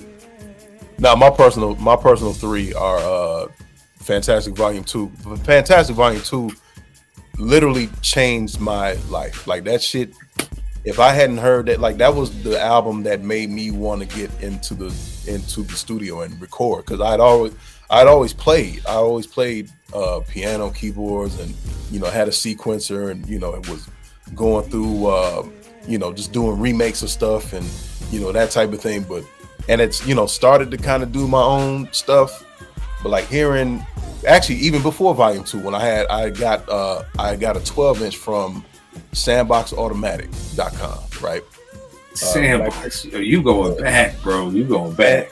Back then, it was Sandbox. It was a hip hop site that I would get 12 inches from. Man, they had a 12 that had Fantastic. It had I Don't Know. It had 2U, 4U, and it had Players. And I remember, like, for a year, I would go to the campus library just to sit and listen to the snippets of this 12-inch for like a year, because I didn't have no credit card at the time. I had to end up using one of my boys' credit cards and paying back. But I ran the fuck out this 12-inch, and especially Players. Like, I had never heard no shit like this before in higher life. And then when I ended up finding out what the sample was clear. Oh god, man! It just made. And then on top of that's the fucking Rappers Delight drums. That's the part that fucked me. It just keeps getting worse and worse and worse in a good way. Everybody, that's just like that. This clear and not Players and just everything. And again, and for all the slum people out there, JD8 Best Kept Secret, another nice little piece to have in the collection right there. Definitely that, man. Definitely that. What else you guys though? My number 2 is it's gonna be tied. All these joints are Dilla based. So 2 and 3. 2 is Rough Draft EP. Because anytime I listen, and what's funny is one of my boys from the crib he had it on vinyl, the original pressing on Mummy Records, and gave it to me. I don't even know why he gave it to me, but I still had that original pressing, the original mixes, all the dirty mixes. But Rough Draft, like wherever I'm at in the world, reminds me of the crib. Straight up, no chaser. Like that's it. And number 3, make them envy. Oh, it's make them stupid. envy. Stupid. Like, let's take it back. I got a song called Making Time. Making Time drum pattern is me trying to recreate Let's Take It Back drum pattern. Okay. But just putting, chords and making it pretty and shit. But my number 3 is Welcome to Detroit. That's with Shock, ain't it? Shock on that song, right, Zo? Yep. Yeah. All right. But Welcome to Detroit came out in 2001, 22 years ago, and still sounds very fresh in 2023. Yes, sir. And I'm gonna do an honorable mention and mention my production partner, Tall Black Guy, as another stepped on producer, and mention his album Let's Take a Trip for my honorable mention. Hey Zo, I know you knew about Tall Black Guy, but I think I first heard of him. Wasn't it Hero that was doing like remixes, like having remix contests? Wasn't it Eric Roberson? And I think that's where I first Okay, that's why I first heard of Tall Black. Yeah, okay. That is absolutely correct. I first heard them through. There's a married couple out in Seattle named Malice. I know who you're talking about. It's white. Yeah. Mario and Malice Sweet, and he did a joint for them called Speed of Light or Speed of Life. Okay. With I'm messing it up. And I heard that shit, and I was like, you know, when you hear something and you feel like, I'm like, damn, I wish I'd have did that joint. Or like you hear something and it makes you get into the studio. That's what I fuck with. And I think, in all honesty and in hindsight, just doing some self-reflection, man, when Jay died in 06, which ironically was the same day that I moved to Maryland, February 10th, 06, like my love, like I've always had a huge love for hip hop, always been ahead, but my love for hip hop started kind of doing that because as a producer, I listen to music that pushes me. And from the hip hop side, Jay was the one who pushed me creatively because I'm just like, you know, like I know I'll probably never reach him, so that's the dude I want to try to get. Right. And when he died, like it kind of dropped my spirit on that. Yeah. Now I feel it's funny you say that because, you know, and I always talk about this with creators, like, you know, what gives you the energy to keep doing it? You know what I mean? Especially at our age. And I feel like we have to I know with me, I have to come up with different things to kind of push me. You know what I mean? So even when I'm in the gym, like, bro, I could be next to you in the gym and I'm like, yo, I'm racing this nigga. Like, you know what I mean? Like, I got to come up with ways to motivate myself. Rel don't even know I exist, but in my mind, I'm like, yo, we racing in the marathon, or I did that, you know, like, you know, you gotta find ways to continually push yourself. My man Bezo and Shy, when they would hear whack hip hop, that would inspire them to go work and make beats. You know, whereas I'm the opposite. I hear whack hip hop, I'm like, oh, I'm good. You know what I mean? My shit crazy. But then when I hear something crazy, I'm like, oh shit, now I gotta go get at Alchemist. Like Alchemist know me or anything like that. But in my mind, it's what pushes me to keep going. Even with records, I've been collecting records since '91. But it's like, I'm like, you know what? There was a time I was like, you know what? I'm gonna get every Black Exploitation soundtrack, and then that like focused me again to like, you know, I got something to write for. So I definitely feel you, and it's hard to get that inspiration. Tone, what are your top 3 albums out of Detroit? Oh man, well, that Slum fantastic, man. Because obviously, Tribe my favorite group, and Midnight Mirage my favorite album. So just hearing that Slum joint, it kind of gave me that feel. I feel kind of Q-Tip on steroids. You know how Dilla is, but right. That joint, man. Probably the Illmatic. I mean, that was just, again, like you guys said, man, to take that kind of risk at, you know how people hold Illmatic, and now it's my favorite MC. So I was like, this nigga doing Illmatic over? You know what I'm saying? Right. I think we all were. I mean, it's cool to say now, like, nah, I was cool with. No, I ain't no one human being walking the planet Earth with a spirit talking about, oh, okay, I'm looking forward to seeing how this turns out. Nobody was excited about that. And you know what? When I got halfway through it, I was like, oh shit. You know what I'm saying? Like he's doing, you know what I mean? Like, oh, he's pulling it off. You know what I'm saying? Because like it's dope. Second track, that's dope too. Okay. I get halfway. It's a home run. By the time I think I got the One Love, I was like, I think he got it. I think I think he's done it. Instrumentation at the end of the way that the band or whatever, that was just beautiful. Yeah. What you gonna say, Vern? Hey, Tone, what you just said about that reminds me of I'm Zoe on the show. I ain't just doing this to kiss his butt or whatever. But Zoe gave us a CD to Fonte. And Fonte like, oh yeah, whatever. He put Zoe's CD in. That's dope. Okay. That's dope. Okay, that's dope. Okay, ain't nothing whack. So okay, this dude is good. And that's, if y'all haven't seen it, y'all need to watch Zoe's The Making of Skybreak. It's dope. I'm out here. Yeah, you need it. What platform is it on, Zoe?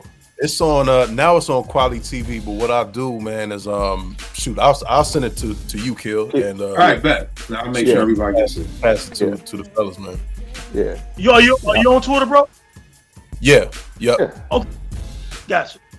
Yeah. And Book of Ryan, you know what I'm saying? I mean, again, like Ross just kept getting better with them later projects, man. Like he finally put it all together. I mean, his earlier projects was good albums, but sometimes kind of spidey. you know what I'm saying, maybe with the production or just something was off a little bit, even though he's dope.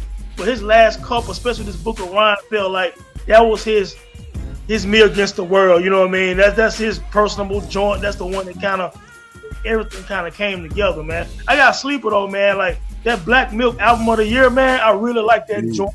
Yes, The indeed. Ryan production, the way he put it together, it flowed. I think it was sequenced really well.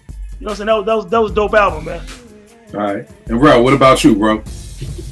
I got the Elmatic John for all the reasons everybody said. You know what I mean? Like that could have really went bad, and it didn't. And it was impressive. Like, and he was able to have his own like stamp on it. Like, you know what I'm saying? Like, add his own flair and flavor to it. And that's like, that album is so polarizing, like, in good and bad ways, like, especially now, you know what I'm saying? So that was a huge risk. I'm gonna go with the Marshall Mathers LP. Like, I like that album from Eminem.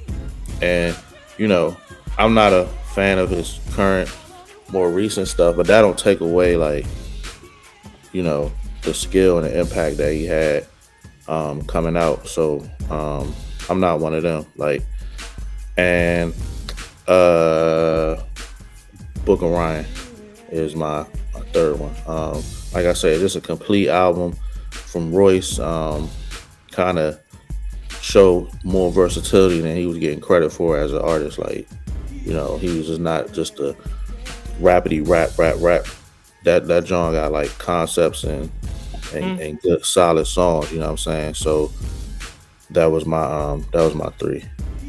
The funny thing about the Book of Ryan, man, is that's one of those albums that kind of made me start looking at MCs different, because around that time, and I've told the story many times about Fonte's No News is Good News dropped, Book of Ryan dropped, and Black Thought's, I forgot the name of his EP series that he was doing, but that joint dropped. Streams of Thought. Yeah, Streams of Thought. And so I'm listening to Royce and I'm like, wow, like, yo, this dude is like, you know, rapping at a very elite level, telling stories about his childhood. Fonte, throw on Fonte, I'm like, wow, like, yo, he's rapping at an elite level. He's telling stories, talking about, you know, expensive jeans, black men in their health, burying, you know, your parents, getting remarried, raising your kids. And then I threw on Streams of Thought. I'm like, and it's Thought rhyming 100 miles a minute again. And that's no diss. That's no shot. I don't feel like that shit. Y'all all know me. Show me your Roots catalog before you even ask me anything about Black Thought or the Roots. Because this is my other thing for y'all. If y'all gonna be capping for motherfuckers all day, own they shit. Don't get on Twitter and defend somebody all day long. Then I'm like, well, post how many vinyl or how many albums you own is crickets. Like, if you on cap for them that much, which is cool, support them. Like, what's the point of being all this capping for somebody you don't know and they don't even buy their shit?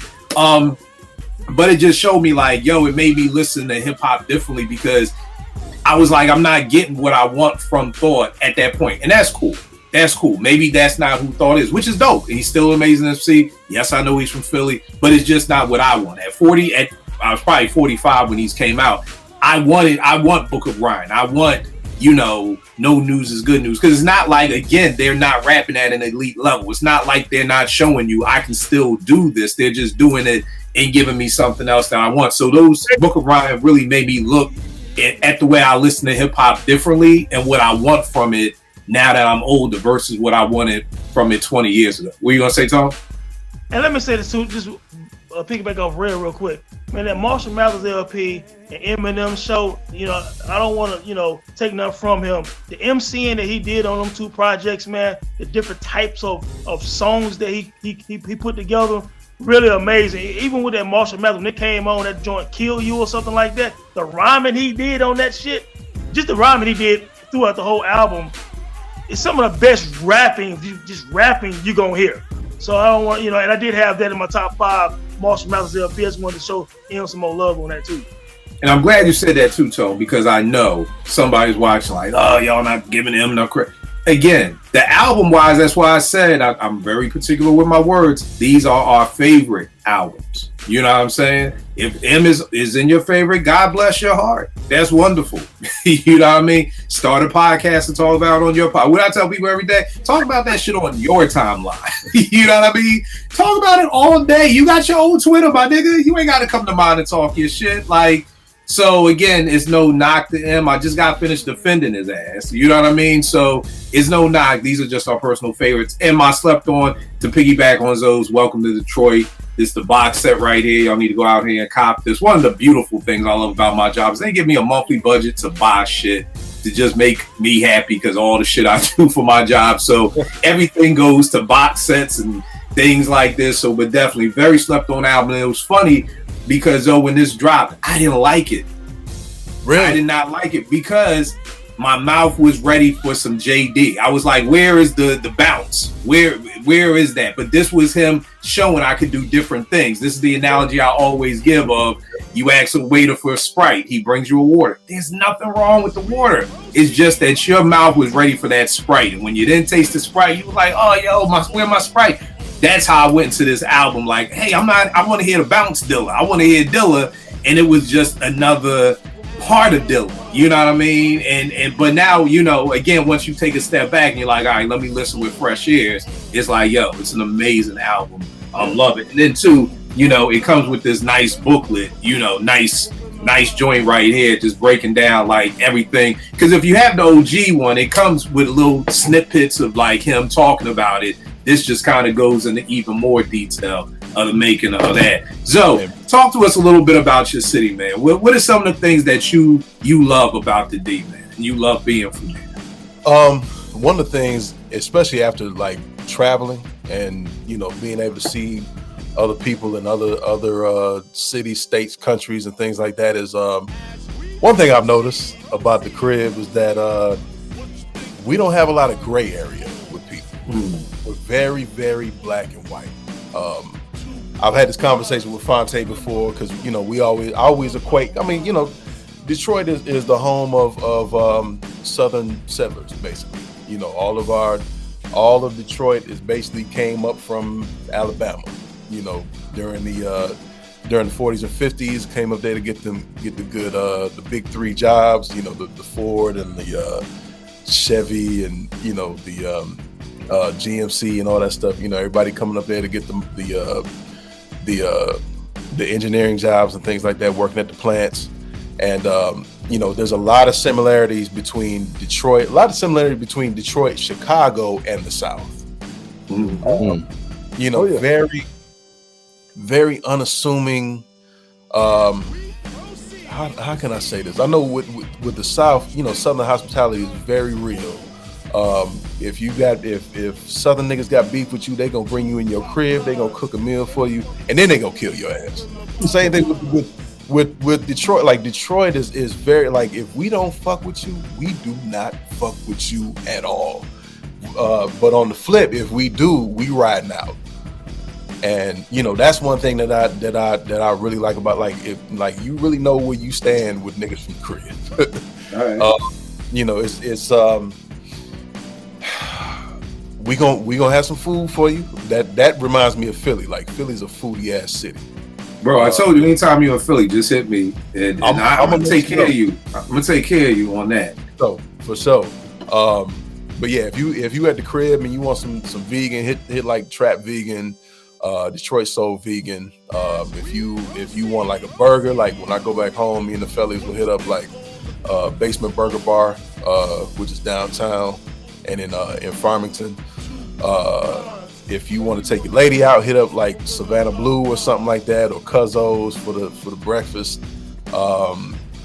We got a lot of Greek spots. So like, you know, if you want a good shawarma, like chicken shawarma, like anytime I go home, I hit up Bucharest Grill, which now is like, I think they got like 7 different spots of that mug. Like it used to be like just one spot. Now it's expanded, you know, throughout the city, kind of outside.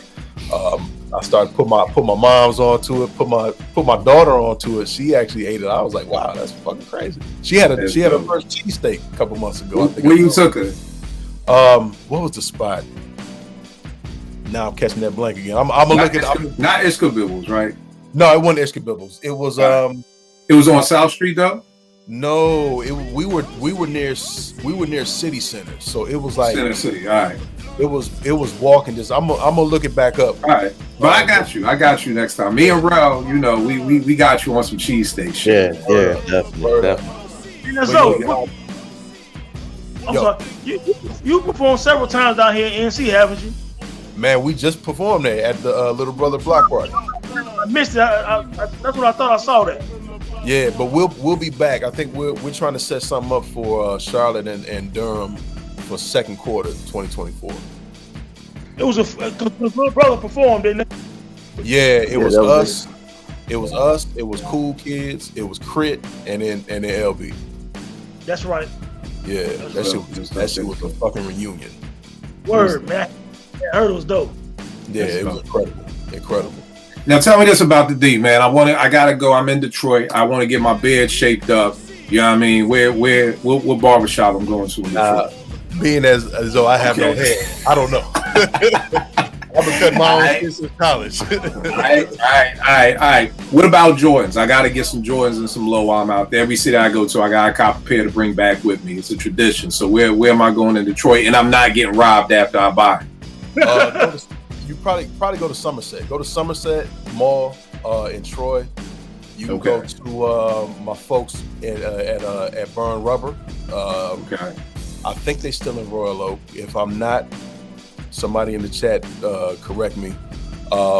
If you're looking for like a boutique spot where you can get some, get laced up on the gear tip, go to 218 or go to Spectacles and holler at my homegirl Zayna Smith, who's been there. She's been a staple downtown. Okay. Black owned, another black owned spot. And she showed love to me. I mean, shit, damn near 20 years now. So that's dope. Hey, now tell me this. Don't forget about Henry the Hatter. I haven't been down there, man, probably since like I had to get laced up for prom. Oh, no, yeah. Tell me this, bro. What is Detroit's staple food? Is it the pizza? Somebody was talking, because I've always been on Chicago deep dish, and they were like, nah, Detroit. What is y'all staple food in the D? It's kind of both. It's kind of like we got the Detroit style pizza, which is fucking incredible. So if you at the crib, you got to hit up Jets is a dope chain to hit up. You can hit up Buddies. You can hit up Pizza Populis. There's another spot that got like the thin crust joints, but like. And what is Detroit style pizza? Is it the square? Okay. Yeah. So it's like a square deep dish. Yep. Okay. So you can get like a 4-corner joint or like an 8 joint, like which is basically 2 4 corners next to each other. But actually, like when I went home, I just went home. What was that? Last month, 2 months ago, and took my daughter up there. We went to Buddies and hung out with my moms, my sister, and brother-in-law, and had a 8-corner, or 2 8-corner pizzas, because I'm a pizza fanatic. 2 8-corner pizzas. All you need, I mean, you don't need much on it. Like, you just I'm good with just the cheese. Right. And you good. Even if you get like a little personal 4-corner joint, you probably only gonna eat about 2 of them joints, and then you're gonna have 2 of them for the refrigerator and the air fryer later on. But pizza, and of course, Coney's. Coney's? So Coney's basically a hot dog. You normally just get chili cheese on it, throw some mustard on it, and that's your Coney dog. Or like some onions. I never heard of that before. Yeah. So like Coney Island spot. Yeah, it's like Lafayette, Coney Island, National Coney Island, Kirby's, American. So many different. Okay. You ask different people from the crib, like everybody got their own spot. I really don't care anymore because I'm not eating like that anymore. So, I mean, we order chili cheese on damn near everything. Chili cheese on the Coney, chili cheese on the fries. It's kind of a crib joke. All right. Were you gonna say, Mark? My wife is from Detroit, and she was like, "Y'all don't have good Chinese food down here. Detroit Chinese food is different." And I'm like, "Oh, what you talking about?" But yeah, my favorite spot is in St. Clair Shores. So yeah, I don't know if they different Chinese people or whatever, but it's different. I don't know what it is. That's Wait, what? Yeah, no, higher, dog. bro, I'm not playing. It's different, bro. That Chinese food at the crib be fire, and I don't know what it is either. Cause like even what like in the DC area, you go to the Chinese spots and you get the wings, the hard fried wings with the mumbo sauce and shit like that's. But like at the crib, I don't know what it is, man. That shit, I don't know if it's greasy. I don't know what it is. That shit is fire. All right, that's crazy. All right, everybody out there. These shows I want it to be where you can watch the show, you get educated on hip hop. If you're in the D, you know where to go. But tell me this: you talked a little bit, Zoe, about the patterns that Elzhi and some of the other MCs use. What do you, if you had to pick one word or one phrase to describe a Detroit MC, what would it be? Hungry. Hungry. Them cats is hungry, man. Like it's like that underdog shit is real. And you know, when you see like a Marv One going into a battle, if you see, you know, somebody lesser known that comes out with an album, you know, Muggs is looking to prove a point, man, because you know, MCs and artists period in Detroit, we were in a great position, and what I mean by that is that we were influenced by pretty much everything. So, you know, being in the Midwest, we weren't East Coast, we weren't West Coast, but we got everything. And in the 80s, even before hip hop became just really, really popular, and you know, just where we were at, you know, we were listening to a lot of funk shit. You know, so like every time I hear D Train, You the One for Me, like I think of being outside in my driveway with my father helping him wash his car type of thing. Like that was normal. You know, I can remember clearly like hearing Houdini's One Love for the first time. Was car driving down the street playing it after one of my boys from the neighborhood had just told me about it. You know, but we connected a lot with funk, which means we connected a lot with West Coast hip hop. So like, you know, Quick, E40 got a lot of run in at the crib. Tupac got a lot of run. I remember summer of 95, you couldn't be outside for more than 5-10 minutes without hearing so many tears coming down the street. That's again, you know, that's Shock G and him, you know, sampling Stevie and him sampling Roger and Zapp for like I Get Around, that type of thing. Like we connected with that. We also, I mean, but we love Tribe, we love Wu-Tang, we loved everything coming out the East Coast, but like our connection was really, really with that West Coast. And hearing that bounce and hearing that funk, which I think came out a lot in the music that was coming out, you know, like Ain't No Future in Your Frontin', for example. You know, that's right. A straight, that's us. But I think a lot of times, again, with us being in the Midwest and not actually being on the East Coast or on the West Coast, again, like, you know, A&Rs and labels and things like that didn't know what to do with any of us. So it's like, you know, we come with a chip on our shoulder. Like I still got a chip on my shoulder because I'm not known. Like I'm not really known like that. So I mean, you know, I still make music, you know, as if this was 20 years ago. So, and I think a lot of MCs and a lot of producers approach their artistry the same way. It's like, yo, you know, we still not known like that. We still not, you know, folks don't know what to do with us. They don't know how to categorize. Like, fuck it, man. We gonna do it ourselves, and we gonna go for broke. And even the street nigga shit, like them niggas is like, these niggas got a chip on their shoulders, so they hungry, man. They hungry as hell. All right. What you gonna say, Rob? I don't know who watched battle rap, but a couple of my favorite battle rappers from Detroit. Shout out to Calico. Yes, indeed. Calico's like my favorite. Marv One, Quest McCody. They got some spitters, some real spitters. Yeah. Tell me this, Rob. Why are they some of your favorites? What is it? You being an MC, like, is it the bars? Is it the technique? What is it about them that just stand out to you? With Calico, it is the believability, and like he really be rapping. Like he's not in battle rap. Like now, it's a lot of gimmicks, and Calico is who he is, and he spitting, but he's like talking to you like he's talking to you like a little boy. You know what I'm saying? Like on some Jay-Z friend or foe, like it's like almost like like I'm conversating with you. But more with a street edge to it. You know what I'm saying? He's one of the most respected as far as like, you know, a lot of BS goes on in battle rap. Ain't nobody put hands on Calico. Ain't nobody jumped out there like that. You know what I'm saying? He's respected like that. But when it comes to bars and, you know what I'm saying, it's not gimmicky. It's just straightforward. And he's been battled so many people on the road. You know what I'm saying? Like not even in Detroit, like battling in New York and Atlanta. And he's like one of the great ones. The legends for real. Marv One's been battling for a long time. He's another one, you know what I mean? So I think with Detroit, one of the things that someone from Philly can relate to is the underdog stuff. You know, Philly, we've been underdog for forever, especially when it came to hip hop. Like trying to, you know, New York looked at it as like little bro. You know what I'm saying? Like, you know what I mean? And that's how they are as well. You know what I'm saying? It's kind of, you kind of relate to it. Being from Philly, you can relate to that chip on their shoulder. You know what I'm saying? Like Philly got a lot of spitters. You know what I'm saying? And they all carry that chip. You know what I mean?